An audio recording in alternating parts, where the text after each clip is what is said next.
यह कहानी है एक सन्यासी की। सन्यासी वह होता है जो अपना सब कुछ त्याग कर सिर्फ एक चीज को अपना लक्ष्य बना लेता है। कोई भी व्यक्ति सन्यासी बेवजह नहीं बनता।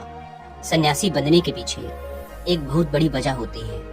उस व्यक्ति के सन्यासी बनने के पीछे भी एक बहुत बड़ी वजह थी। सन्यासी बनने से पहले उस व्यक्ति के मन ने उस व्यक्ति से बहुत से गलत कार्य करवाए थे, बहुत से पाप करवाए थे।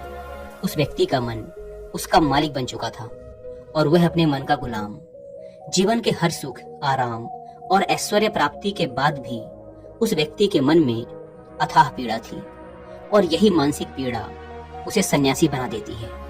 सन्यासी बनने के बाद वह व्यक्ति सांसारिक दुनिया से दूर हो जाता है, जंगल में रहने चला जाता है, ध्यान करता है, तरह तरह की साधनाएं और अभ्यास करता है, भिक्षा मांगकर भोजन करता है, एकांत और मौन का अभ्यास करता है। लेकिन फिर भी उस व्यक्ति का मन शांत नहीं होता। वह अंदर से बेचैन और परेशान ही रहता है। यहाँ एक बात समझने वाली है कि ध्यान या किसी भी साधना का जो शुरुआती बिंदु है, उसकी शुरुआत ही तभी की जा सकती है जब हमारा मन शांत हो, जब हमारा मन हमारी सुनता हो। लेकिन उस सन्यासी का मन ना तो शांत था और ना ही उसकी सुन रहा था। उस सन्यासी के मन में यह बात गहराई से बैठती जा रही थी कि मन को वश में करना, मन पर काबू पाना असंभव है। लेकिन फिर एक दिन उस सन्यासी को एक व्यक्ति मिलता है जो ना तो कोई साधु सन्यासी होता है और ना ही कोई बुद्धिमान व्यक्ति।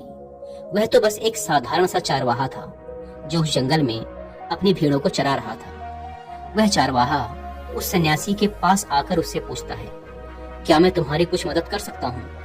तुम बहुत परेशान लग रहे हो। मैं तुम्हें पिछले कई दिनों से देख रहा हूँ। तुम बहुत बेचैन रहते हो। अगर तुम चाहो तो मैं तुम्हारी सहायता कर सकता हूँ। चारवाहे की बात सुन सन्यासी कहता है, भला तुम क्या मेरी मदद कर सकते हो? तुम तो एक संसारी हो जो अपनी मोह माया में लिप्त रहता है। यह सुन वह चारवाहा उस सन्यासी से कहता है, मैं तुम्हारी मदद कर सकता हूँ। मैं मन को वश में करना जानता हूँ। सन्यासी चारवाहे के मुंह से यह बात सुन जोर से हंसता है और कहता है, क्या क्या कहा तुमने? तुम मन को वश में करना जानते हो? मैंने अपना सब कुछ त्याग दिया, आकर जंगल में रहने लगा। तब भी मैं अपने इस मन का गुलाम हूँ और तुम कह रहे हो कि तुम इसे वश में कर सकते हो।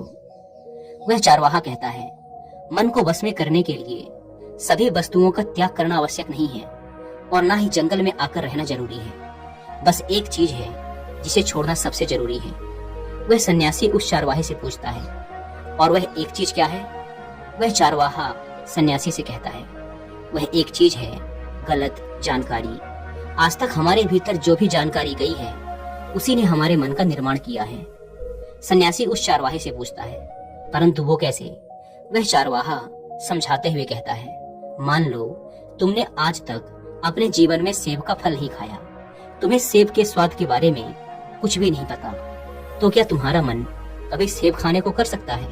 नहीं ना। इसीलिए हमारे मन का निर्माण जानकारी से होता है। वह सन्यासी उस चारवाहे की बात से प्रभावित हो जाता है और उससे कहता है, क्या आप इस बारे में मुझे और विस्तार से समझा सकते हैं?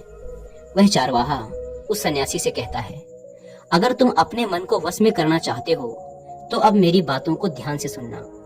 तुम अपने मन को वश में केवल तभी कर सकते हो जब तुम अपने मन की जड़ों को देख पाओगे। मन का निर्माण जानकारी से होता है और हमारे शरीर में जानकारी के 5 प्रवेश द्वार होते हैं। पहला, आंख। हम अपनी आंखों से जो कुछ भी देखते हैं, अच्छा या बुरा, वो सब हमारे मन की याददाश्त में इकट्ठा होता रहता है। दूसरा, कान। हमारे कान जो कुछ भी सुनते हैं वह भी हमारे मन में बीज के रूप में बो दिया जाता है। तीसरा, जीभ। जिस भी चीज का स्वाद हम एक बार ले लेते हैं वह हमारे मन की याददाश्त में अंकित हो जाता है। चौथा है नाक। जो भी हम एक बार सूंघ लेते हैं, खुशबू या बदबू, वो सभी हमारे मन में दर्ज हो जाती है। और पांचवा है त्वचा। जिस भी चीज को हम एक बार छू लेते हैं, स्पर्श कर लेते हैं, उसकी याददाश्त हमारे मन में कहीं न कहीं अंकित हो जाती है। इन 5 शारीरिक दरवाजों से जो भी जानकारी हमारे अंदर जाती है वह जानकारी बीजों के रूप में जमा हो जाती है और धीरे धीरे वृक्ष बनती है।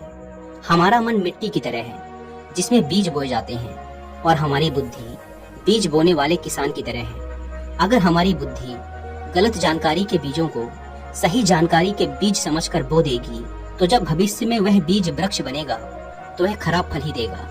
तुम्हारा मन तुम्हारे वश में इसीलिए नहीं है क्योंकि तुमने पहले से ही अपने मन में बहुत सारे गलत बीज बो रखे हैं और अब वो बीज बड़े वृक्ष बन चुके हैं।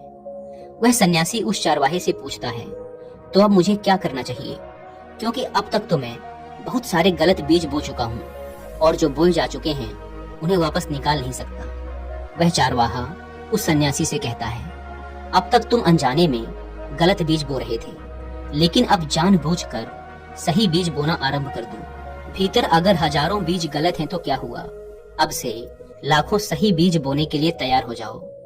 तुम्हें बस पूरे दिन इस बात पर ध्यान देना है कि इन 5 द्वारों से तुम्हारे भीतर क्या जानकारी जा रही है और जो जानकारी जा रही है वो सही भी है या नहीं। वह सन्यासी पूछता है, यह कब तक करना होगा। वह चारवाहा कहता है, पूरी जिंदगी भर। जिस प्रकार तुम हर दिन अपने पेट को अच्छा भोजन देते हो, उसी प्रकार तुम्हें हर दिन अपने दिमाग को भी अच्छा भोजन देना है, यानी सही जानकारी और सही विचार। जीवन में हर दिन हर पल तुम्हें सिर्फ 2 विकल्प मिलेंगे, जिसमें से एक विकल्प तुम्हारे लिए सही होगा और दूसरा गलत, लेकिन तुम्हें हर बार सही विकल्प का ही चुनाव करना है।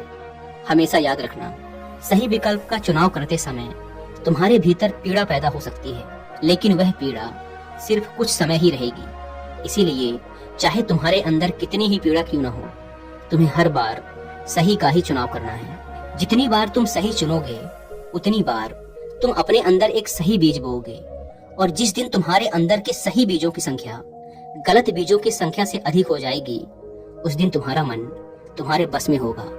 लेकिन उस दिन के लिए आज से, अभी से अपना प्रयास जारी रखना होगा। वह सन्यासी तो उस चारवाहे की बात को समझ जाता है, लेकिन क्या आप समझ पाए?